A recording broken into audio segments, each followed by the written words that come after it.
আপনাদের সামনেই পারলাম, খেয়ে দেখাচ্ছি।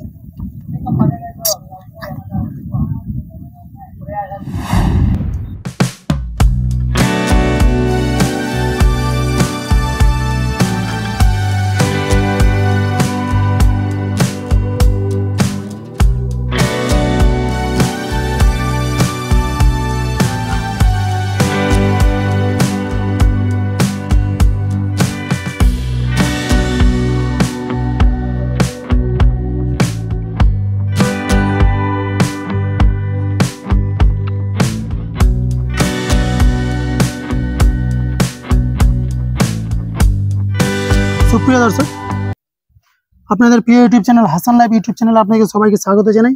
আর আমি উপস্থাপনায় আছি মাহমুদুল হাসান। মাহমুদুল হাসান আমরা প্রত্যেকেই জানি, তিনি নিজে গাছ লাগান, অন্যকে গাছ।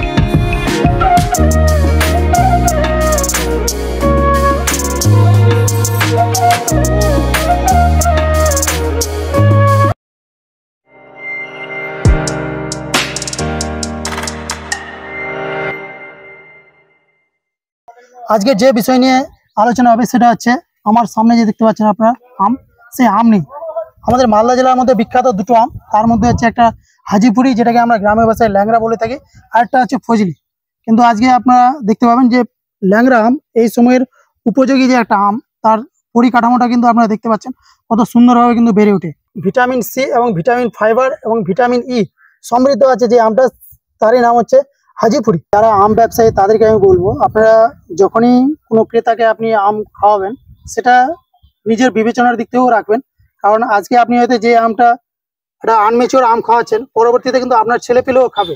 তো সেই জিনিসটা যদি আপনি না সেটাকে পরিবর্তন করেন, তাহলে কিন্তু ভবিষ্যৎ প্রজন্ম কিন্তু একটা খারাপের দিকেই যাবে। তো অবশ্যই বলবো, আপনারা যখনই হয়তো আমটাকে করবেন, ভাঙবেন, তখন যেন আমটা ম্যাচিওর হওয়ার পরে তারপরে আপনারা ভাঙেন। আর যে সমস্ত ক্রেতারা নিচ্ছেন তারা একটু জেনে নেবেন যে আমটা ঠিকঠাক ম্যাচিওর টাইম হয়েছে কি হয়নি, সেটা আপনাদেরকে বিশেষ করে রিকোয়েস্ট করবো আমি। এই আমটার মধ্যে প্রচুর পরিমাণে ভিটামিন ই এবং ভিটামিন সি এবং ফাইবার সমৃদ্ধ যে আমটা, সেই আমটাই হচ্ছে হাজিপুরি, এবং আমাদের গ্রামের ভাষায় সেটাকে বলে ল্যাংড়া। এই জন্যই আপনাদেরকে এই আমটা দেখাচ্ছি। এবং মালদার মধ্যে এই দুটো আমই হচ্ছে বিখ্যাত, একটা হচ্ছে হাজিপুরি বা ল্যাংড়া, আর একটা হচ্ছে আমাদের ফজলি। আমের রাজধানী বাংলাদেশে যেভাবে চাঁপাইনবাবগঞ্জ, সেভাবে আমাদের আমের রাজধানী হচ্ছে মালদাতে। এবং মালদাতে যদি আপনি আসেন, এত রকমের আম দেখতে পাবেন যে আপনি বলে বোঝাতে পারবো না আপনাদেরকে। আর আমাদের বিশেষ করে যে আমটাকে মালদার বলে বাইরের দিকে বিক্রি করে, সে একটাই আম হচ্ছে, সেই আম হচ্ছে আমাদের এই হাজিপুরি এবং ল্যাংড়া। এই ল্যাংড়া নামেও কিন্তু মুম্বাই বলেন, আপনি দিল্লি বলেন, যে কোনো জায়গাতেই আপনি যদি মালদার আম খুঁজেন তাহলে কিন্তু আপনি এই আমটাই পাবেন।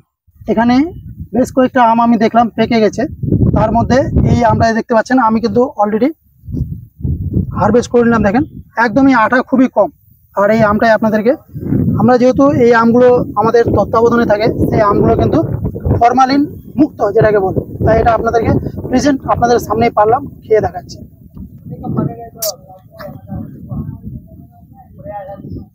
গাছে পেকে যাওয়া আমের যা টেস্ট, তা কিন্তু আপনারা দেখতে পাচ্ছেন। আর আপনাদের সামনেই ভাঙলাম এবং ভেঙে আপনাদের সামনেই খাচ্ছি।